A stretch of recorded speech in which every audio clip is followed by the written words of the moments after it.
શાસ્ત્ર એનો શ્લોક 20મો એના ઉપર આપણે વિચાર કરીએ છીએ. શ્લોક આ પ્રમાણે છે.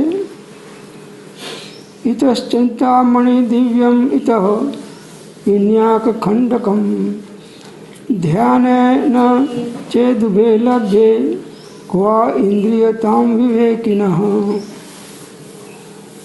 ગુજરાતી ગાથા પ્રમાણે છે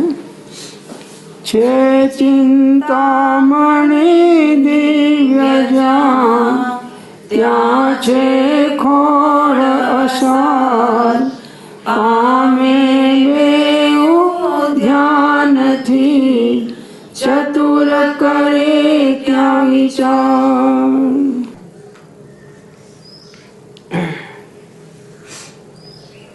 સરસ વાત. આચાર્ય ભગવાન કહે છે કે એક બાજુ અન્વયાર્થ છે શ્લોકનો, એક બાજુ દિવ્ય ચિંતામણી છે અને બીજી બાજુ ખલીનો એટલે ખોળનો ટુકડો છે. અને જો ધ્યાન દ્વારા બંને મળી શકે એમ છે તો વિવેકીજનો કોનો આદર કરશે? ચિંતામણીનો કે ખોળના ટુકડાનો?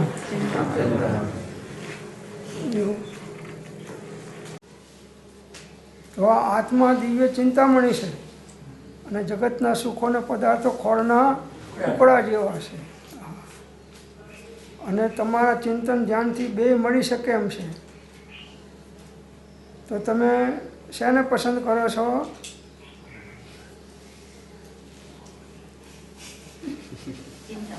હા, કરો છો કે નથી કરતા?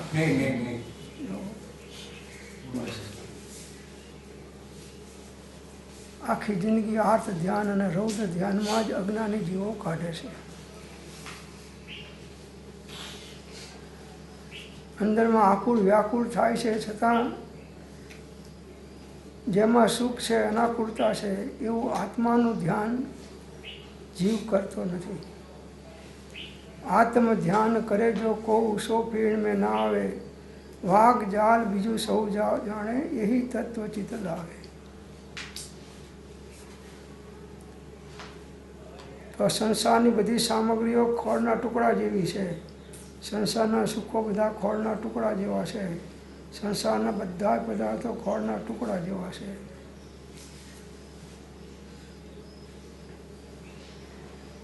અને આત્મા શાશ્વત ચૈતન્ય સ્વરૂપી ચિત્ત પરમાત્મા જેવો છે.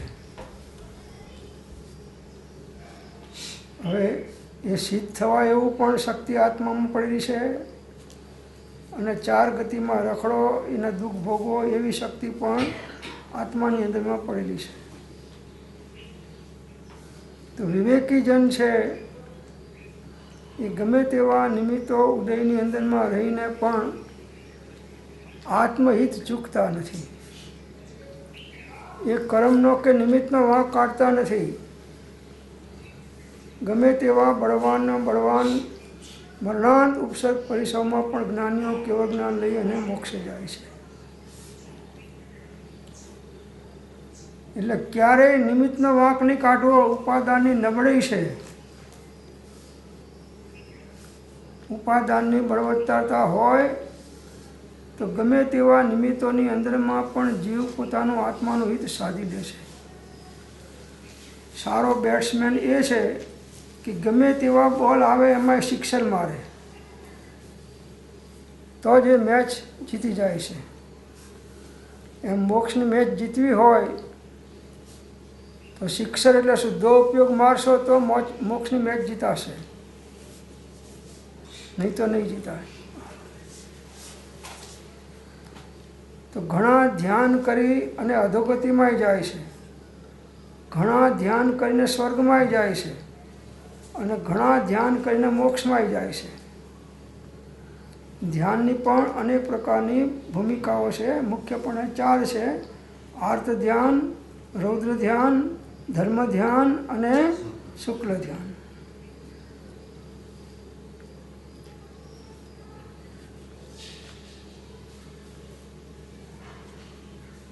આર્ત ધ્યાન અને રૌદ્ર ધ્યાન એ આ લોકની બાહ્ય સુખોની ફળની ઈચ્છા રાખનારાઓને થાય છે અને મોક્ષાર્થીને ક્રમે કહીને ધર્મ ધ્યાન અને શુક્લ ધ્યાનની ઉપાસના થાય છે. તો અહીં આગળ ભાવાર્થમાં કહે છે કે એક બાજુ ચિંતામણી રત્ન છે અને બીજી બાજુએ ખોળનો ટુકડો છે, કકડો છે ખોળનો. બંનેની પ્રાપ્તિ ધ્યાનથી થાય છે. ચિંતામણી રત્નની પ્રાપ્તિ પણ ધ્યાનથી થાય છે અને ખોળના ટુકડાની પણ પ્રાપ્તિ ધ્યાનથી થાય છે. પરંતુ એ બંને ચીજોમાં વિવેકી પુરુષ ચિંતામણી રત્નનો જ આદર કરશે.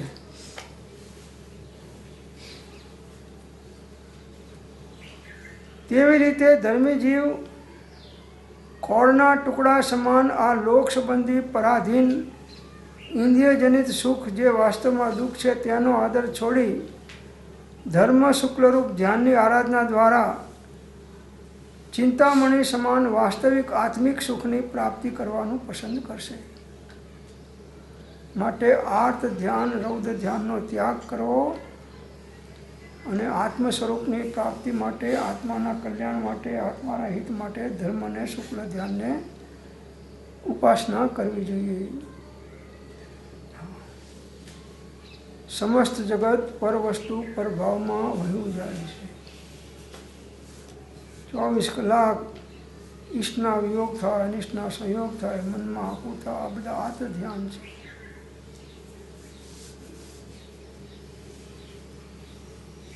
અહીં બેઠા બેઠા છોકરાઓની ચિંતા થાય કે બધાને મૂકીને આવ્યો છું, દિવાળી કરવાની આવ્યો છું હું ઈડરમાં, તો બધા સુખી હશે કે નહીં, કંઈ તકલીફ નથી ને? પાછું બહાર જઈને લોબીમાં જઈને ફોન કરીને પૂછી લે. અહીં ધર્મ ધ્યાનમાં બેઠો તો એ અર્થ ધ્યાનમાં પહોંચી જાય છે. હવે અહીં બેઠા તું પાણીનો ગ્લાસ એમને પીવડાવવાનો નથી, તો એમની જે સ્થિતિ પૂર્ણ ઉદય હશે એ પ્રમાણે થવા છે, મળવાનું છે.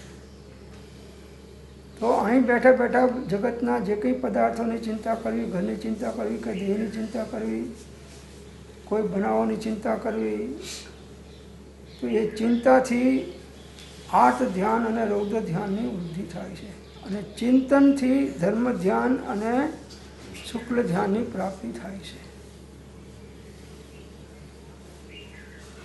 તો એક બાજુ ચિંતામણી રત્ન છે. ચિંતામણી રત્ન કોને કહેવાય?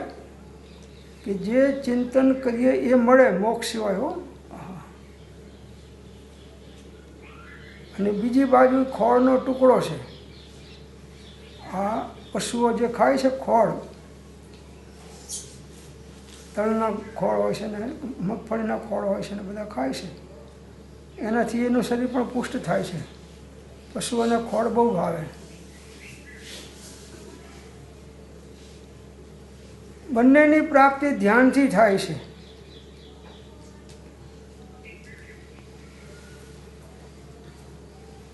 મોક્ષની પ્રાપ્તિ પણ ધ્યાનથી થાય છે અને અધોગતિની પ્રાપ્તિ પણ ધ્યાનથી થાય છે. રૌદ્ર ધ્યાન કરે તો નરકમાં જાય અને શુક્લ ધ્યાન કરે તો મોક્ષમાં જાય. આપણી પાસે ઓપન કાર્ડ છે. ગમે તેવા ઉદય હોય, નિમિત્ત હોય, પણ જેને ઉત્તમ ભાવ કરે છે એ ઉત્તમ ગતિને હંમેશા પ્રાપ્ત થાય છે.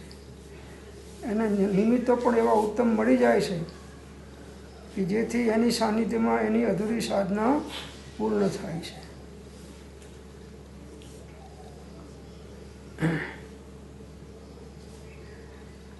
કૃપાળુદેવ કાવીઠમાં આવ્યા ત્યારે બહાર જંગલમાં બધા સાથે જતા હતા. પછી વળતા આવતા હતા ત્યારે કૃપાળુદેવે પૂછ્યું એક જણાને કે તમારા હાથની અંદરમાં 2 લોટા છે, એક ઘીનો છે અને એક છાશનો લોટો છે. 2 લોટા છે અને તમે ચાલો છો ને તમને ઠોકર વાગી ગઈ તમે કયા લોટાને સાચો છો? ઘીના કે છાશના? હા, ઘીના લોટાને સાચો છો. તો કે જો ઘીના લોટા જેવો આ આત્મા છે અને છાશના લોટા જેવો આ દેહ છે, અને આયુષ્ક્રમની ઠોકર વાગીને પૂરું થવાનું આવ્યું છે, તો તમે ધર્મ ધ્યાન કરશો, શુક્લ ધ્યાન કરશો કે અર્થ ધ્યાન કરો ધ્યાન કરશો? જાગૃતિ રાખવાનું છે. કંઈક બને એટલે આપણે અનેક પ્રકારના સારા નરસા વિકલ્પો આવતા જ જાય છે. હાલ્યા મનુભાઈ હાલ્યા રે, સંકલ્પોનું લારું લાગ્યું. અવળા માર્ગ ઝાલ્યા રે, સંકલ્પોનું લારું લાગ્યું. મનુભાઈ ગયા છે કથલી, 84માં પડ્યા લથડી. વૈરાગીને બહુ વાગ્યું રે, સંકલ્પોનું લારું લાગ્યું.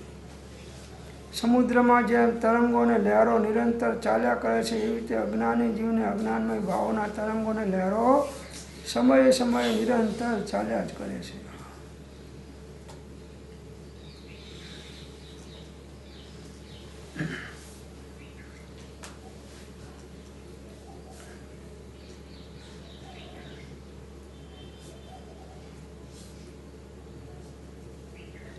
એક ભાઈ કૂવાના થાળા ઉપર થાકે તો ઊંઘી ગયા. કૂવાના થાળો હતો ઉપર ઊંઘી ગયા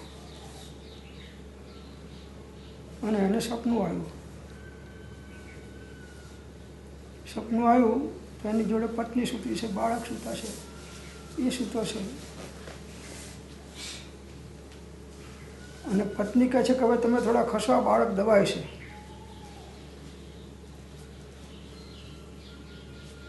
તો થોડો ખસો. યોગીજી વધારે ખસો કે કૂવામાં પડ્યો. એટલે આપણે ખસીને આર્થ ધ્યાનમાંથી રૌદ્ર ધ્યાનમાં જઈએ છીએ ને રૌદ્ર ધ્યાનમાંથી આર્થ ધ્યાનમાં આવીએ છીએ, પણ ધર્મ ધ્યાન અને શુક્લ ધ્યાનમાં આપણે આવતા નથી.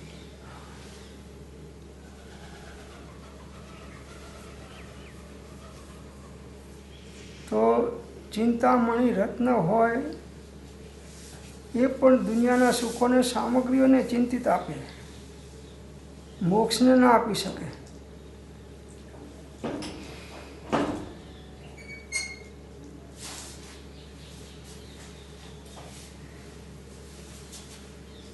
આ આત્મા અચિંત્ય ચિંતામણી સ્વરૂપ છે.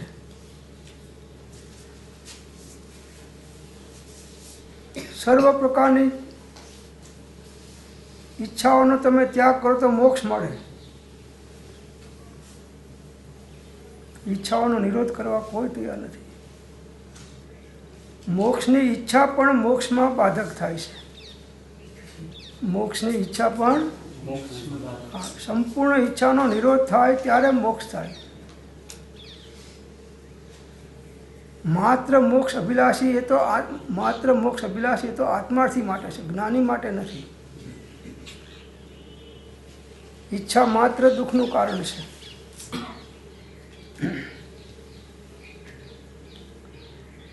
જ્ઞાનીને મોક્ષની ઈચ્છા નથી તો જ્ઞાનીને મોક્ષ મળે છે, અને મોક્ષની ઈચ્છાવાળા એ ઈચ્છાનો નિરોધ કરે ત્યારે એને મોક્ષ મળે. ઈચ્છાઓનો નિરોધ વગર મોક્ષ મળી શકતો તો હે જીવ ક્યાં ઈચ્છત હવે ભય ઈચ્છા દુઃખ મૂલ, જબ ઈચ્છા કા નાશ તબ મિટે અનાદિ ભૂલ. ઘણી ઈચ્છા કરે, ઘણી ઈચ્છા કરે.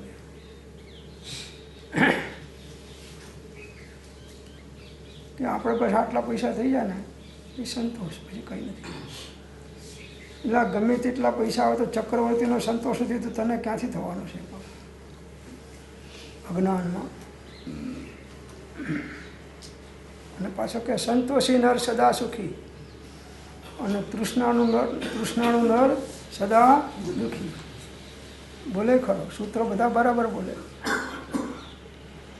રોજ આત્મભાવના ભાવતા જીવ રહે કેવળ જ્ઞાન, પણ કોઈ દાડો આત્માની ભાવના ભાવીને આત્મજ્ઞાને પ્રગટ નથી કર્યું તો કેવળ જ્ઞાન ક્યાંથી પ્રગટ થવાનું છે?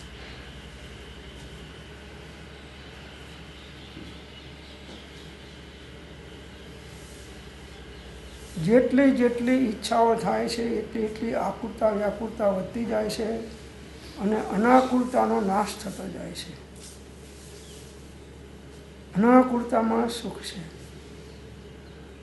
અને ધર્મ ધ્યાન અને શુક્લ ધ્યાનમાં અનાકુળતાઓ છે તરતમતા અનુસાર. બાકી બધી જગ્યાએ આર્ત ધ્યાન અને રૌદ્ર ધ્યાનની ફેક્ટરીઓ ચાલે છે. દિવસ રાત ઊંઘમાં આર્ત ધ્યાન રૌદ્ર ધ્યાન ચાલે છે ને જાગતા આર્ત ધ્યાન રૌદ્ર ધ્યાન ચાલે છે. અજ્ઞાનીને વિવેક ક્યાં હોય? અજ્ઞાનથી સદવિવેક પામવો દુર્લભ છે.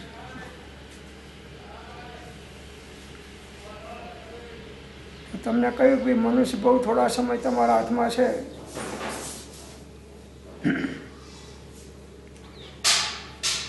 પરીક્ષિત રાજાને કહ્યું એમના ગુરુએ કે 7 દિવસ પછી તારું મોત છે અને તક્ષક નાગ કરડીને તારું મોક્ષ થશે કે 7મા દિવસે.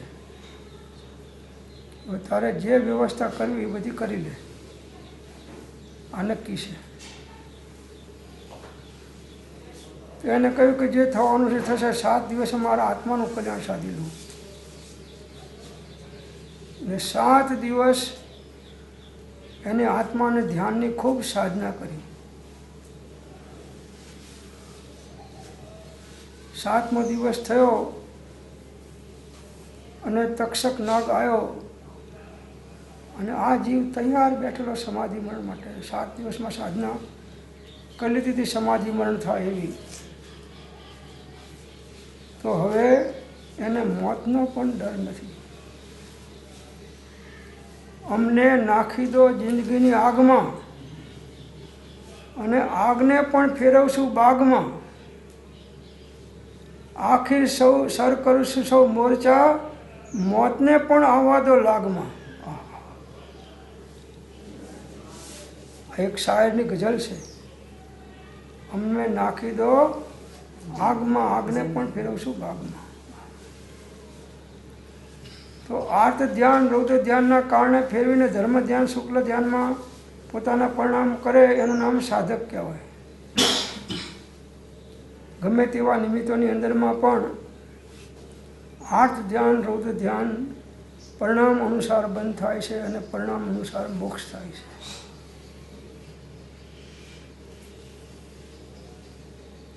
तो जो जागत है सो पावत है, जो सोवत है सो खोवत है. જે જાગતો છે એ ગમે તેવા નિમિત્તો ઉદયની વચ્ચે પણ ભાવોની શુદ્ધિ વધારે છે, ભાવોને અશુદ્ધ થવા દેતા નથી. આખી રમત ભાવો ઉપર છે મોક્ષ માર્ગની. એક જીવ ભાવ કરી કર્મમાંથી નરકમાં જાય છે, એક જીવ એવા ભાવથી દેવલોકમાં જાય છે, 4 ગતિમાં જાય છે, અને કોક જીવ શુદ્ધ ઉપયોગ દ્વારા મોક્ષે પણ જાય છે. બધી ભાવની રમત છે. તો જેના ભાવ સુધર્યા એના ભાવ સુધર્યા, અને જેના ભાવ બગડ્યા એના ભાવ બગડ્યા. તો ભાવોને શુદ્ધ રાખવાનો નિરંતર પ્રયત્ન રાખવો. કોઈએ તમારા પ્રત્યે ગમે એટલો અપકાર કર્યો હોય તો પણ અપકારી ઉપર ઉપકાર કરતા શીખો. અપકારીનો પર અપકાર કરવા જશો તો આર્ત ધ્યાન રૌદ્ર ધ્યાન વધારે થશે. પેલો તમારા ઉપર પાછો સામે એટેક કરશે, પાછું તમે એટેક કરશો.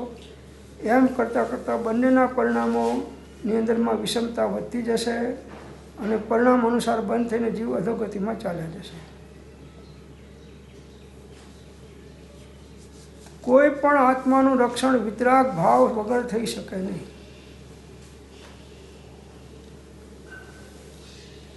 ગમે તેવા નિમિત્તો હોય, ઉદય હોય, સંજોગો હોય, એક જ પ્રકારનું બેટિંગ સંભાવ, એ મોક્ષની બાજી જીતી જાય છે. અમુક કેપેસિટી સુધી થાય છે, પછી પાછો જીવ પેલો સ્પ્રિંગવાળો ડેટકો હોય છે ને, ડામર ચોંટાડેલો, એ થોડી વાર આમ સ્થિર બેસે છે, પણ જ્યાં ડામરમાંથી છૂટ્યું પેલી સ્પ્રિંગ એટલે પાછો કૂદ્યો. આ જીવ એવો છે.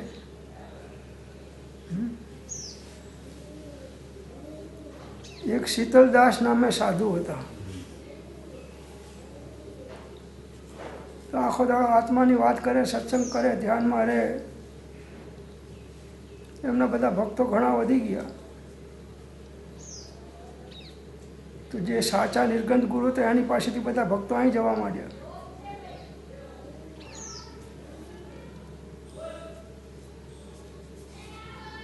તો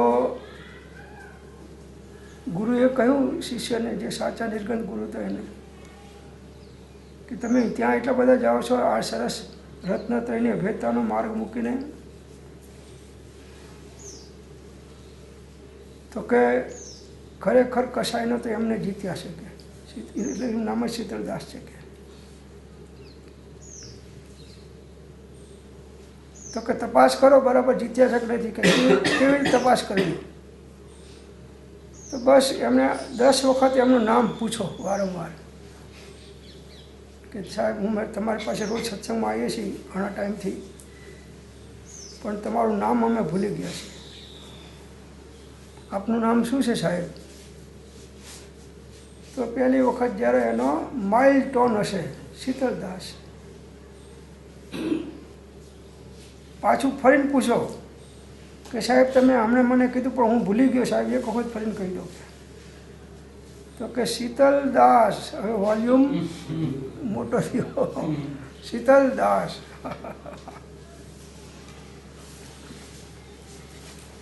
પેલા કીધું 10 વખત પૂછવાનું. ત્રીજે વખત પૂછ્યું કે સાહેબ તમે 2 વખત કીધું પણ તમારો વાંક નથી, મારો વાંક જ છે કે. હવે એક વખત પૂછ્યું કહી દો કે ભાઈ. તો પાછો વોલ્યુમ મોટો, તો કે શીતલદાસ.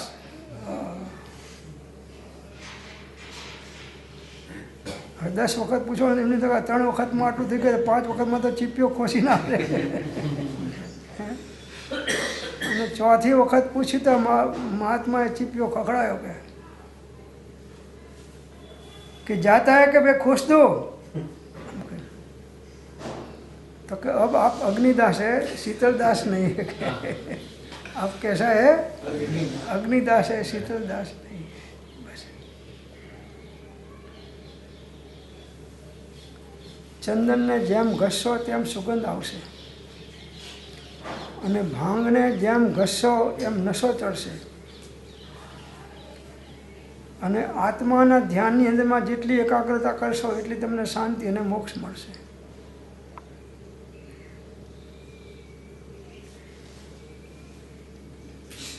ઉદયના કારણે અનેક પ્રકારના નિમિત્તોની અંદરમાં પણ ઉપયોગની જાગૃતિ રાખવી અને નિમિત્તાધીન ના થવું અને આત્માધીનપણાની વૃદ્ધિ કરવી એ જ સાધના છે. ઉદય જોઈને ઉદાસ થઈ જઈએ અને નિમિત્તાધીન થઈ જઈએ તો અનૈમિતિક પરિણામને ધક્કો પહોંચે છે. ઉદય દરેકને જ્ઞાનીઓને હોય છે, અજ્ઞાનીને હોય છે. જ્ઞાની કે અજ્ઞાની જન સુખ દખ રહિત ન કોઈ, જ્ઞાની વેદે ધૈર્યથી અજ્ઞાની વેદે લોહી. ધીરજ ગઈ, ધીરજ છૂટી ગઈ તો તમે આત્માનો હિત ચૂકી ગયા. સંભાવ એ જ મોક્ષ માર્ગ છે.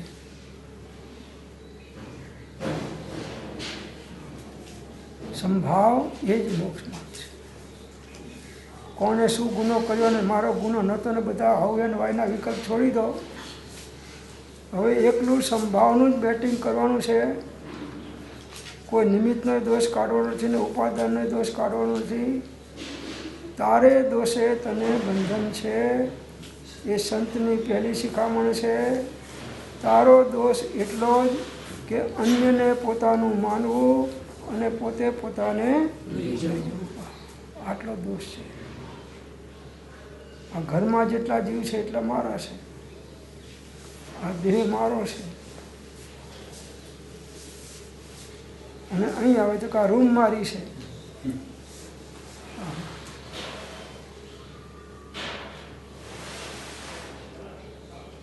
તો પરમાં મારાપણાની બુદ્ધિથી સંસારની બુદ્ધિ થાય છે અને નિજમાં નિજ બુદ્ધિ કરવાથી પરિભ્રમણ દશાનો અંત આવે છે.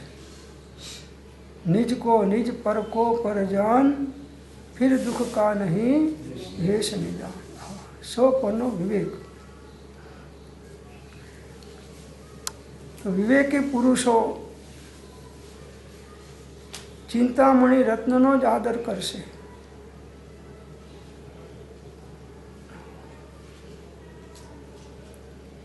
આત્મા અચિંત્ય ચિંતામણી છે। આત્મા કેવો છે?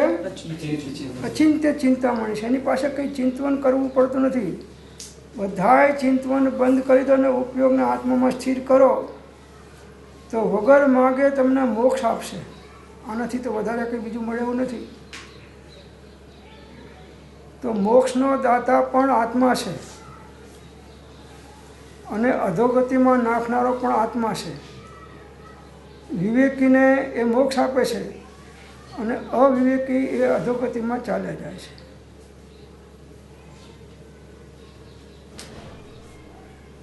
વાણિયામાં એક મોટું બોર્ડ માર્યું છે, મકાનની મોટું, ક્ષમા એ જ મોક્ષનો ભવ્ય દરવાજો છે। આવું બોર્ડ માર્યું છે, ક્ષમા એ જ મોક્ષનો, ક્ષમા વીરસ્ય ભૂષણમ। ગત સુકમાની ક્ષમા વારંવાર યાદ કરવા જેવી છે। તો જેને તમારા પ્રત્યે ગમે તેવા ગુનાઓ કર્યા હોય એને ક્ષમા આપી દો અને કોઈથી કંઈ ગુના થયા હોય તો ક્ષમા માગી લો તો છૂટા। હું મોટો છું, મેં ભૂલ નથી કરી, વાંક એનો છે, હું શું ક્ષમા માગું। પછી 12 મહિના થાય ને પેલું સંવત્સરી આવે એટલે મીઠા દુકડું કાઢી પેલું કાર્ડ મોકલી દે। ખાલી ક્ષમા માગે નહીં પણ કાર્ડ મોકલી દે કે મીઠા નહીં દુકડું। તો એમ કંઈ ક્ષમા થઈ જતી નથી। ક્ષમા એ તો આત્માનો સ્વભાવ છે। ક્ષમા એ તો મોક્ષનો ભવ્ય દરવાજો છે।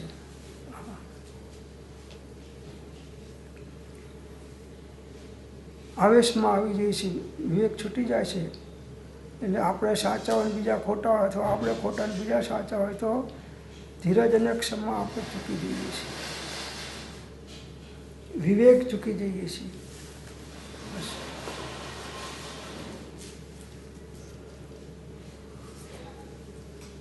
તો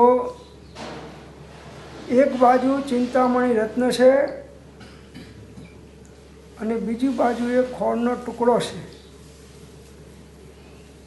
એકની કિંમત અબજો રૂપિયા છે અને એકની કિંમત 1 રૂપિયાનો કિલો આવે છે ખોળના ટુકડા।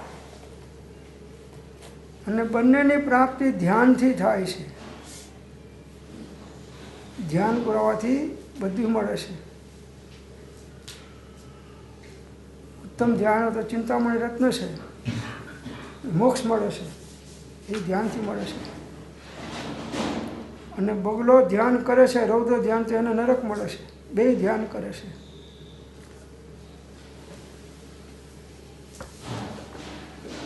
તો આ સંજ્ઞા, ભય સંજ્ઞા, મૈથુન સંજ્ઞા અને પરિગ્રહ સંજ્ઞા, આના ધ્યાન જે કરે છે એ પાપાશયોની અંદરમાં અધોગતિમાં જતા રહેશે।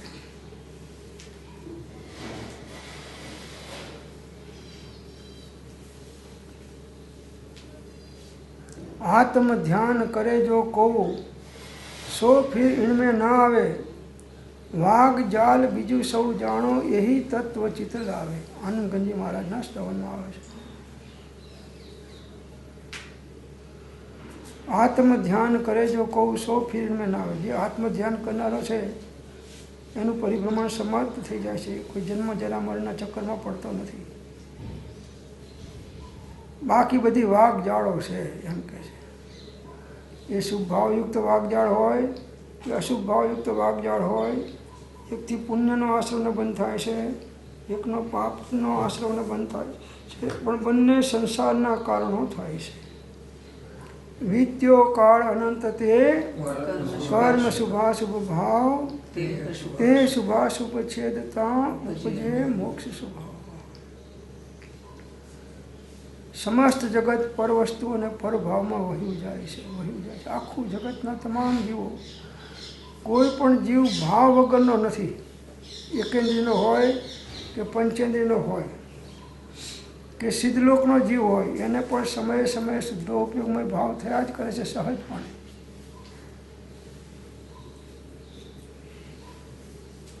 તો વિવેકી જીવ છે એ ઉત્તમ પ્રકારના ભાવોની અંદરમાં રહેવાનો બુદ્ધિપૂર્વક પણ પ્રયત્ન કરી અને આર્થ ધ્યાન રૌદ્ર ધ્યાનના ભાવોને હટાવી અને ધર્મ ધ્યાનની અંદરમાં કે શુક્લ ધ્યાનમાં આવી જાય છે. જેના ભાવ બગડ્યા એના ભાવ બગડ્યા, અને જેના ભાવ સુધર્યા એના ભાવ સુધર્યા. ભાવે ભાવના ભાવીએ ભાવે દીજે દાન, ભાવે જીનવર પૂજીએ અને ભાવે કેવળ જ્ઞાન. ભગવાનની પૂજા બધાએ અહીં સાથે કરે છે. એક સાથે બધા બેઠા છે, 25 જણા 50 જણા જે હોય તે, અને બધાએ પૂજામાં સાથે બોલે છે, દ્રવ્ય પણ ચડાવે છે, પણ છતાં દરેકને પુણ્યબંધ એક સરખો નથી થતો. કોઈ જ્ઞાનપૂર્વક વિવેકપૂર્વક સમજીને બોલે છે અને કોઈ રૂટીન પ્રમાણે બોલી જાય છે. એમાં પણ ઘણો ફરક પડી જાય છે. જે કંઈ ધર્મની ક્રિયા કરો એ વિવેકપૂર્વક કરો, ભાવની શુદ્ધિપૂર્વક કરો, તો એનું ફળ અનેક ગણું છે. ડાફડિયા મારતો જાય આપો આપો ને મહારાજ અમને મોક્ષ પડે, પરંતુ ડાફડિયા મારે તને ક્યાંથી મોક્ષ મળે?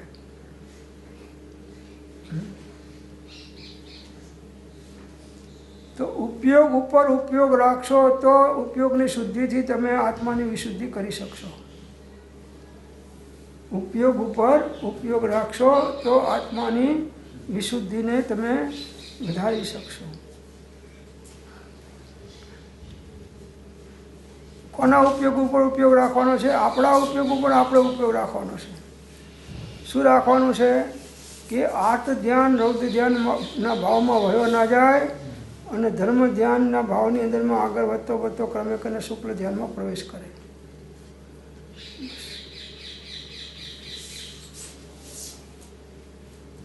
જીવ મોક્ષમાં પણ ભાવથી જાય છે, સ્વર્ગમાં પણ ભાવથી જાય છે, અને 4 ગતિમાં પણ ભાવથી જાય છે. જે જેવા ભાવ કરે છે એ ભાવ અનુસાર ભાવિ ભાવ ઘડાતો જાય છે. સમયે સમયના ભાવો દ્વારા ભાવિ ભાવ ઘડાતો જાય છે. તો ભાવની શુદ્ધિ ક્યારે રાખવાની? સમયે સમયે, કાર્ય કાર્યે, પ્રસંગે પ્રસંગે. બસ માત્ર સ્વાધ્યાય હોલમાં સત્સંગ કરતા હો ત્યારે નહીં, મંદિરમાં નહીં. ખરી જાગૃતિ તો બહાર રાખવાનું. આ તો બધા ઉત્તમ નિમિત્તો છે, આમાં તો જાગૃતિ નહીં રહે તો ભાવ સારા રહેશે. પણ જ્યારે બહારમાં કંઈક પ્રતિકૂળતાઓ આવી, કોઈ દુશ્મનો આવી ગયા, દુશ્મન છે નહીં પણ આપણે કલ્પનામાં માન્યા છે તો આવી ગયા, અને આપણા સામે આંગળી ચીધીને કહ્યું કે આમને નખો જ વારી નાખ્યું છે કે બધાએ મૂકે, એટલે ખલાસ એનો પિત્તો ઉડી જાય. એ શીતળદાસમાંથી અગ્નિદાસ થઈ જાય છે. હદ હદ પે સૌ કોઈ ગયા, બેહદ ગયા ન કોઈ, બેહદ કે બાજાર મેં રમે કબીરા કોઈ. બેહદના બાજારમાં શુદ્ધો ઉપયોગમાં રમનારા કોક વિલ્લા છે.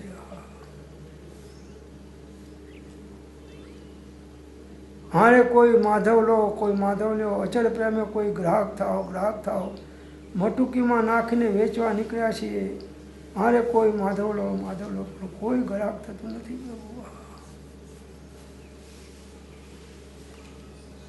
દિગંબરોની વસ્તીમાં વસ્ત્રની દુકાન કરે, ભીખ માગે. દિગંબરોની વસ્તીમાં કાપડની દુકાન નાખે, ગમે એવા સારો શો ઊભો કરે, એનું ફના ફાત્ય થઈ જાય. એક લંગોટ વેચાય નહીં એના શું કમાય? દિગંબરોની વસ્તી છે. એટલે સારા સંગમાં રહો એમ કહે છે જ્ઞાનીઓ. જેવો સંગ હશે એવો રંગ લાગ્યા વગર નહીં રહે.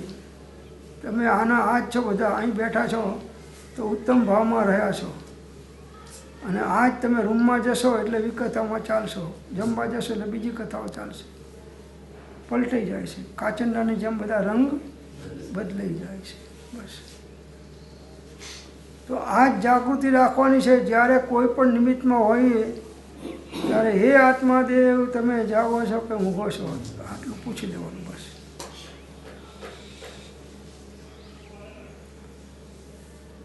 જાગવું એટલે ઉત્તમ ભાવમાં આવવું. તો એક બાજુ ચિંતામણી રત્ન છે અને બીજી બાજુએ ખોળનો ટુકડો છે. બંનેની પ્રાપ્તિ ધ્યાનથી થાય છે, પરંતુ એ બંને ચીજોમાંથી વિવેક પુરુષ ચિંતામણી રત્નનો જ આદર કરશે. જે સાચો વિવેકી છે, કેમ કે અચિંત્ય ચિંતામણી જેવો તો આત્મા છે. જ્ઞાનીઓ એનો આદર કરે છે, અજ્ઞાનીઓ પેલા ચિંતામણી રત્નનો આદર કરે છે. તેવી રીતે ધર્મી જીવ ખોળના ટુકડા સમાન આ લોક સંબંધી પરાધીન ઇન્દ્રિયજનિત સુખ જે વાસ્તવમાં દુઃખ છે તેનો આદર છોડી અને ધર્મ શુક્લ ધ્યાનની આરાધના દ્વારા ચિંતામણી સમાન વાસ્તવિક આત્મી સુખની પ્રાપ્તિ કરવાનું પસંદ કરે છે. ધર્મી જીવો હોય જે સાચો, જેને આત્માનું કલ્યાણ સાચું છે, સાધવું છે, અને સાચો જેને રત્નત્રયનો ધર્મ પ્રગટ થયો છે, એવા રત્નત્રયધારી પુરુષો ખોળના ટુકડા સમાન આ લોક સંબંધીના પરાધીન ઇન્દ્રિયજનિત સુખ તે વાસ્તવમાં દુઃખ છે. પશ્ચાત દુઃખ તે સુખ નહીં. અજ્ઞાની જીવ સુખાભાસમાં સુખ માને છે. સાચું સુખ તો આત્મિક સુખ છે, અને એ કોઈ પણ જીવને આત્માનો ઉપયોગ આત્માકાર થાય તો જ મળે છે. કોઈના આશીર્વાદથી મળતો નથી કે કોઈના શાપથી ટળતોય નથી.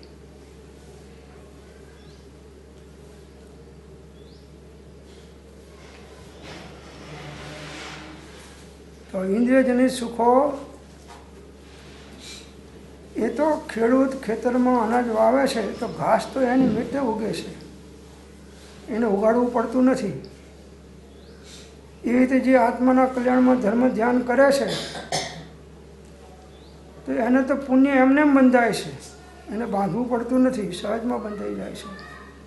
આર્થ ધ્યાન વૃત્તિ ધ્યાન છૂટી જાય છે.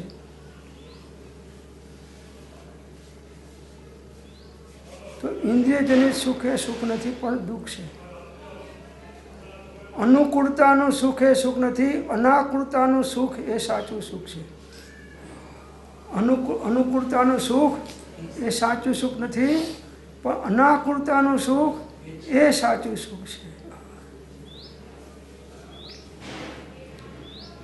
અને અનાકૂળતા સાચા જ્ઞાનની જાગૃતિ વગર આવી શકે નહીં, રત્નત્રયની અભેદ સાધના વગર આવી શકે નહીં. સાચો વિવેક અજ્ઞાનથી સદવિવેક પામવો દુર્લભ છે, એમ જ્ઞાનીઓ કહે છે. અજ્ઞાનથી સદવિવેક પામવો દુર્લભ છે. અજ્ઞાનીને સાચો વિવેક આત્મહિત થાય એવો વિવેક ના આવે. વ્યવહાર વિવેક અનેક પ્રકારના હોય, પણ નિશ્ચય વિવેક તો કોઈ પણ ઉદયને સંજોગોને નિમિત્તોની અંદરમાં પણ શુદ્ધો ઉપયોગને આંચ ન આવવા દેવી એ વિવેક છે.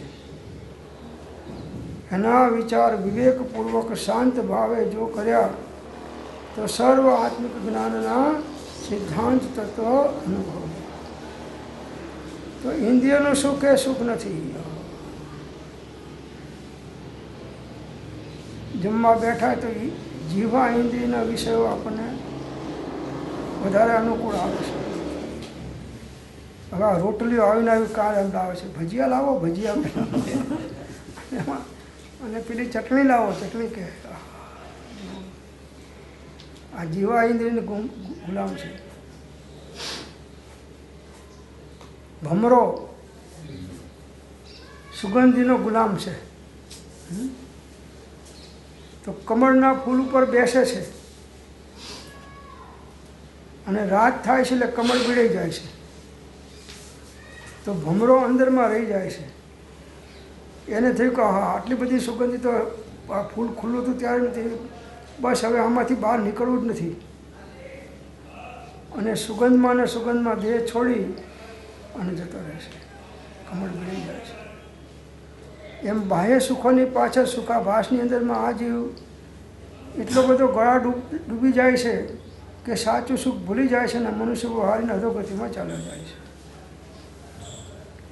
સુખ પ્રાપ્ત કરતા સુખ ટળે છે, લેશ એ લક્ષ્ય લહો, ક્ષણ ક્ષણ ભયંકર ભાવ મરણે કાં અહોરાજી.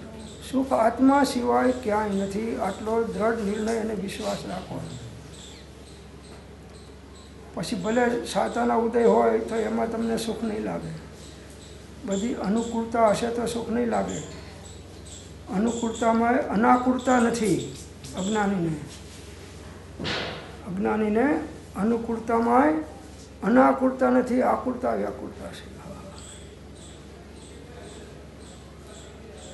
ખાવાનું સાચું ભોજન મળ્યું તો એ અનાકૂળ છે કે અનુકૂળ છે? અનુકૂળ મળ્યું છે એનું સુખ ભોગવે છે. અનાકૂળતામાં તો ખાવાના વિકલ્પો આકૂળતા વ્યાકૂળતા થાય એ અનાકૂળતા નથી. કોઈ પણ ઇન્દ્રના વિષયો ભોગવવાના ભાવ થાય એ અનાકૂળતા નથી. બધાય સંકલ્પ વિકલ્પોના ત્યાગે નિર્વિકલ્પ થઈ અને આત્મામાં ઉપયોગ સ્થિર કરી અને સ્વસંવેદન પામે એ અનાકૂળતા છે. આ અનાકૂળતા છે.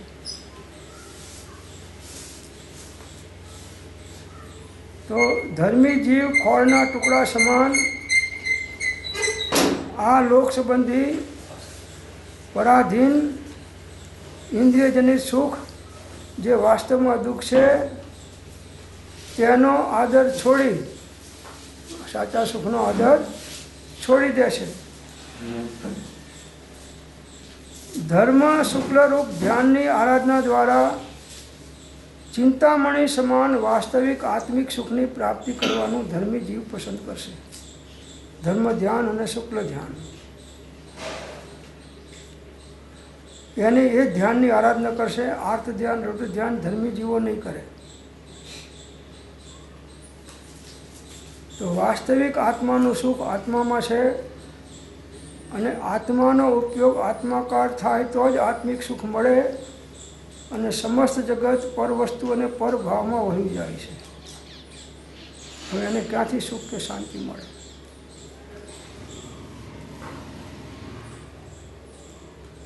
જગતમાં તમને બહારમાં જે સુખી દેખાય છે એ બધા અંદરમાં દુઃખી છે. ચક્રવર્તી પણ દુઃખી છે, શ્રીમંતો પણ દુઃખી છે. અજ્ઞાની ગમે તે જગ્યાએ હોય, પૈસા વગરનો હોય કે પૈસાવાળો હોય, પણ દુઃખ અજ્ઞાનનું છે. એ અજ્ઞાન જાય નહીં ત્યાં સુધી એને સાચું સુખ કે શાંતિ મળી શકે નહીં.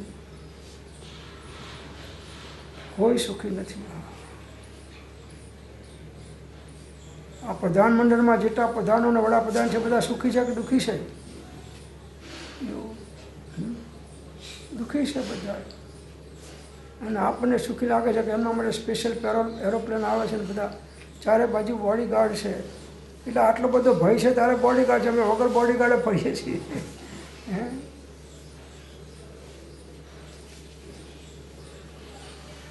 તો સાચું જ્ઞાન છે ત્યાં સાચું સુખ છે. અજ્ઞાનીને સદવિવેક હોતો નથી. એટલે આર્ત રૌદ્ર ધ્યાનનો પરિત્યાગ કરવાનો છે.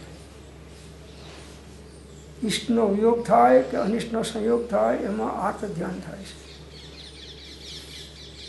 અને તીવ્ર નિર્ધ્વંસ પરિણામ થાય ત્યારે રૌદ્ર ધ્યાન થાય છે. એટલે ક્યારેય જેના ભાવ બગડ્યા એના ભાવ બગડ્યા અને જેના ભાવ સુધર્યા એના ભાવ સુધર્યા. આર્ત રૌદ્ર પરિત્યાગ તદ્ધિ સામાયિક વ્રતમ. સામાયિકનું આ સૂત્ર આવે છે. સામાયિકમાં આર્ત ધ્યાન અને રૌદ્ર ધ્યાનનો ત્યાગ થાય એનું નામ સામાયિક છે.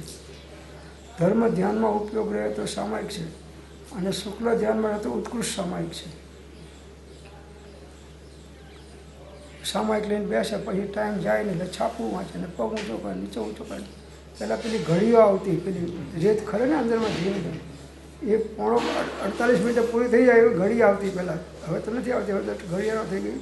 ઘડીના બદલે એમ થઈ જાય. પછી જીવ કંટાળે, ટાઈમ તો જાય નહીં એનો, કેમ કે એનો ઉપયોગ સારી જગ્યાએ તો રોકી શકતો નથી. એટલે વારે ઘડી આમ ઘડી હલાવે આમાં કે રેત જલ્દી પડી જાય તો મારી સામાયિક પૂરી થઈ જાય. તો ઉત્તમ ભાવમાં વધુ રહેવા એ સારું કે કનિષ્ક ભાવમાં રહેવું પડે એ સારું? ઉત્તમ. હા, હોય સાહેબ, ધર્મના છાંટ ના હોય, કુંડા ના હોય, અડધો કલાક સત્સંગ બરોબર. હવે તમે કહો 24 કલાક સત્સંગ કરો તો ભાઈ અમારાથી થાય નહીં.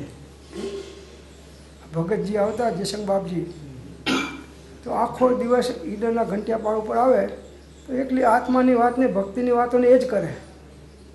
બીજી કોઈ વાત કરવાની, કોઈને બધાને ઓર્ડર આપેલો કોઈ કરવાની. ને બેઠા બેઠા બધા કાં તો ભક્તિ ગાય, કાં તો ભગતજી પાસે બેઠા હોય અને આવી રીતે આત્માની જ વાતો. ભગતજી લેટો લઈને સંડાસ જવા જાય તો આત્માની વાત કરે.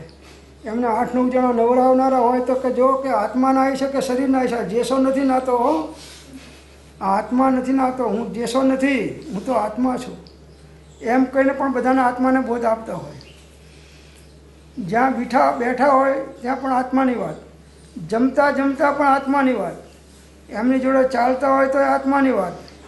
તો અમારે એક કાકા અમદાવાદથી આવતા, નામ નથી બોલતો પણ એ કાકા આવતા. મને કે ગોકુળભાઈ આમ આવો, કે કેમ કે એની વાત કોઈ સાંભળનારા ના મળ્યા, બધા ભગતજીનો બોધ જ સાંભળ્યા અમને. મને કે શું છે? મેં કહ્યું શું છે કાકા? મને કે એક વાત તમને કહું, તમે જ મારું સમજી શકો એમ છો. મેં કહ્યું હા બોલો. તો કે આ બાપજી કહે છે કોણ છે? મેં કહ્યું આ બધાના ગુરુ છે અને બધાને સત્સંગ આપે અને બધાને સન્માર્ગે ચલાવે છે. મને કે હોય 5 કલાક, અડધો કલાક, પણ આને તો આખો દાડો આત્માની પથ્થર ખાંડી નાખી છે. શું કે આત્માની પથ્થર ખાંડી નાખી, હેઠો જ નથી મૂકતો. એવો પકડીને બેઠો છે, હેઠો જ નથી મૂકતો. પણ મેં કહ્યું તમને શું વાંધો છે? પણ મારી જોડે કોઈ બેસનારું નથી મળતું. કે આ દુઃખ છે.